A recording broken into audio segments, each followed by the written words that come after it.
In life, there are people who help us and people who harm us. The people who help us are asking us the question of, how can I help you? And they've taken an interest because of who we are, what we do, how we speak, and how we write by far. In life, we have to learn how to choose the right people to help, because otherwise we go, oh, that one's the same as that one over there. But you know what? To God's house, it's not. There are plenty of psychics in the world, but that doesn't mean they all have the same level of gifts. There are plenty of musicians in the world, but that doesn't mean that they can all do riffs. There are plenty of singers out there. There are plenty of dancers out there. There's plenty of physicians out there. Too many, in my ideas.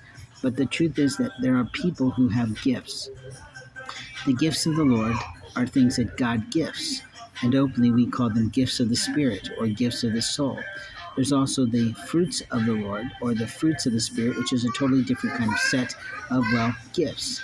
There are people who are preachers, there are people who are teachers, and there are people who sell God in every way, but at the same time, they sell God short.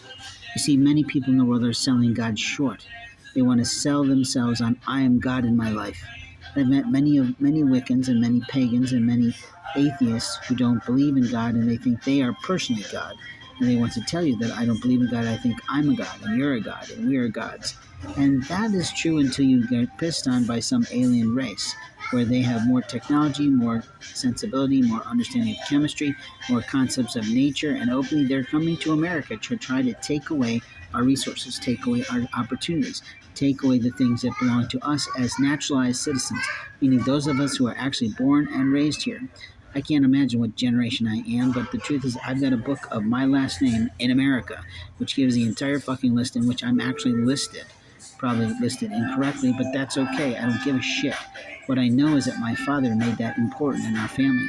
We went to family reunions when we were kids, and some of those were a lot of fun. And that was way back then, when in the 70s. Today, they're not as classically done, but we did our own. We hosted several, and my father was very important in that community level. What I can tell you is what a man does is what a man does. What a man lies about is what a man lies about. What a man chooses not to disclose is his right entirely. Everyone lies is something that a person I know is writing about. But what I think is that everyone is predisposed to lie. But in truth, we don't have to lie. The reality is we just have a lot of people who are inappropriate in their questions, inappropriate in their interests, inappropriate in what they do and say to other people. In other words, they think they have rights to other people's lives, which they technically, factually, legally don't.